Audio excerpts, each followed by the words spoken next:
Corporate radar में अब हम बात करेंगे आशियाना हाउसिंग की। 1986 में शुरू हुई कंपनी देश की टॉप 10 रियल्टी ब्रांड्स में शामिल है। Ashiana housing senior living home brand की नंबर 1 कंपनी है।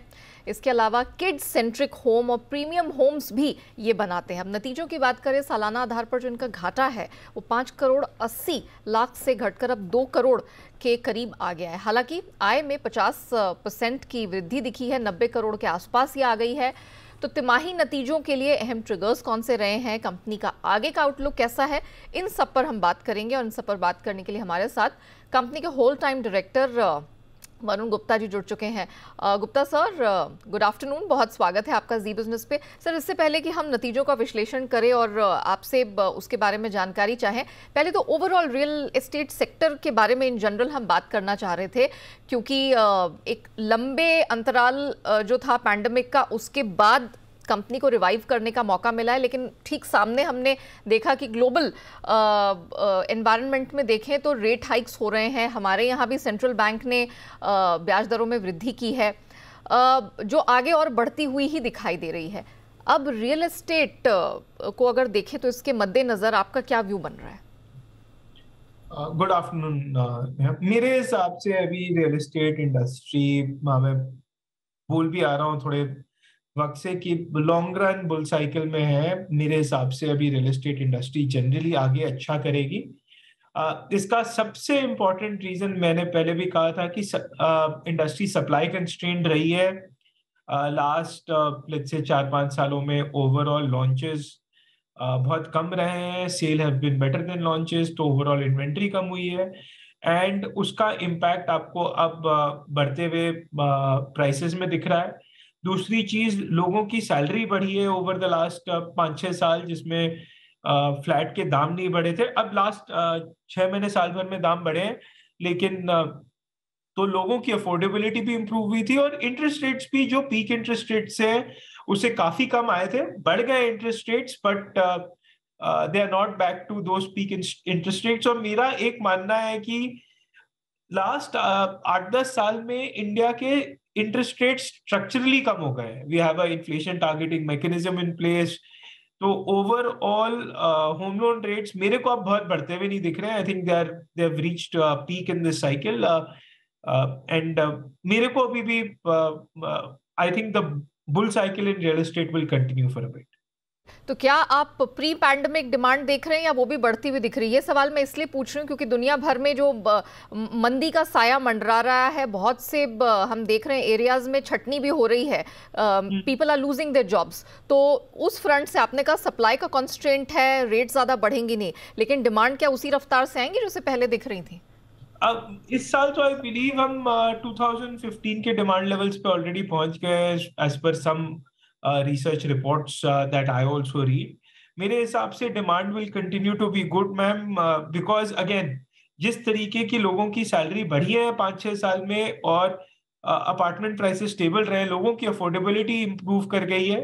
एंड मेरे हिसाब से जिस तरीके का रिसेशन बाहर विदेश में है, उस तरीके का रिसेशन मेरे को नहीं लगता है कि इंडिया में आने वाला है।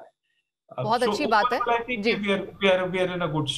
ओके, चलिए, ये अच्छी बात है और डिमांड यहाँ से ग्रो करेगी तो ऑब्वियसली ये सेक्टर भी है, इसमें वृद्धि दिखेगी। चलिए सर, अब आपके नंबर्स पर बात करते हैं।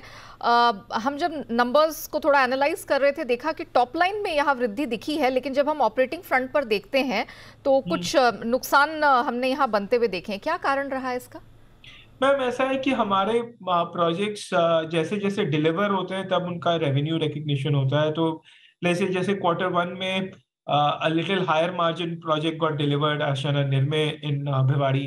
This quarter, Ashiana Shubham got delivered in Chennai, which is a lower margin project as compared to that.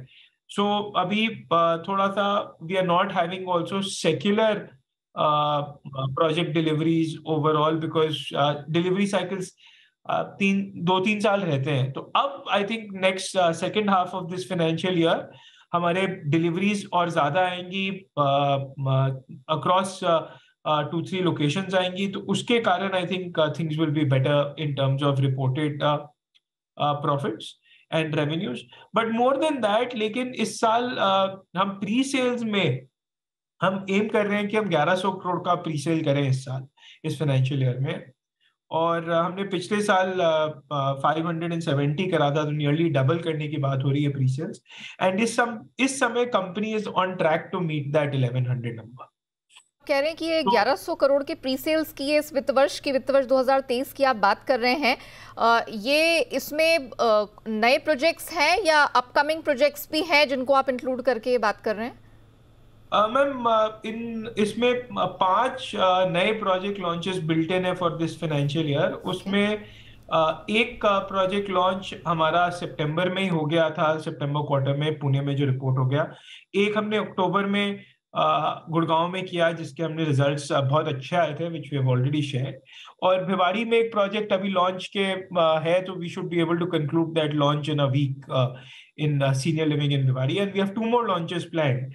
तो प्रोजेक्ट लॉन्चेस, नए phases, overall there is that impact is built into this, and I think वो आएंगे अभी खूब okay. सारे। आपने कहा 1100 करोड़ के आसपास के प्री सेल्स के फिगर आप एंटिसिपेट कर रहे हैं। आपका जो ऑपरेटिंग प्रॉफिट है वो रेगुलर लेवल्स पे कब तक सेटल आउट होता हुआ दिखेगा? कब से अज्यूम किया जाए कि अब आने वाले क्वार्टर्स में यहाँ पर कुछ स्टेबिलिटी दिखेगी, इंप्रूवमेंट दिखेगा?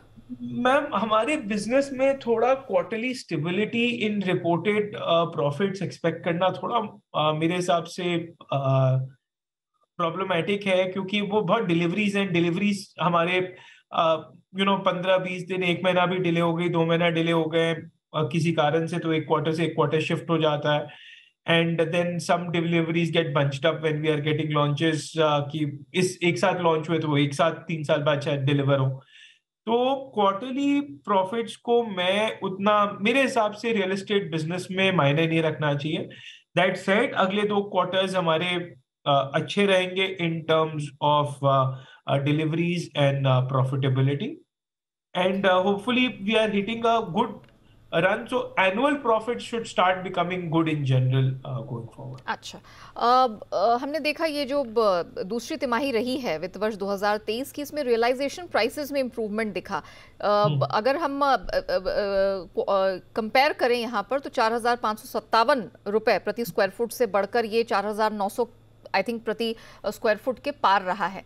तो गोइंग फॉरवर्ड इस पूरे वित्त वर्ष के लिए आप किस प्रकार के रियलाइजेशंस की उम्मीद कर रहे हैं? आपने वैसे भी कहा कि यहाँ पर थोड़ा सा सप्लाई क्रंच है, तो और डिमांड में स्टेबिलिटी दिख रही है, तो यहाँ कितना और इम्प्रूवमेंट दिख रहा है, या फिर ओवरऑल नंबर्स कहाँ दिख रहे हैं? Ma'am, overall numbers I think 5,000 के करीब एवरेज करना चाहिए हमें। कुछ क्वार्टर्स ज्यादा, कुछ क्वार्टर्स थोड़ा कम हो सकता है बिकॉज ऑफ प्रोजेक्ट मिक्स। तो third quarter will be very good. We launched a project in Gurgaon where overall pricing is very very good. In fourth quarter हम प्लान कर रहे हैं जयपुर और जमशेदपुर में प्रोजेक्ट लॉन्च करने की, जहाँ सेल प्राइस थोड़ी कम है, तो एवरेज में शायद थोड़ा कम हो जाए depending on the project mix. But मेरा एक कहना है कि सेक्युलरली अब हमारे प्राइसेस बढ़े। तो नाउ जैसे हम बेस केस पहले लेके चलते थे कि हम 3,000 रुपए स्क्वायर फुट का बेस केस सिनेरियो लेके चलते थे, कंपनी में जनरली रहेगा, प्रोजेक्ट मिक्स चेंज होगा तो ये 33, 34, 3,500 हो जाएगा।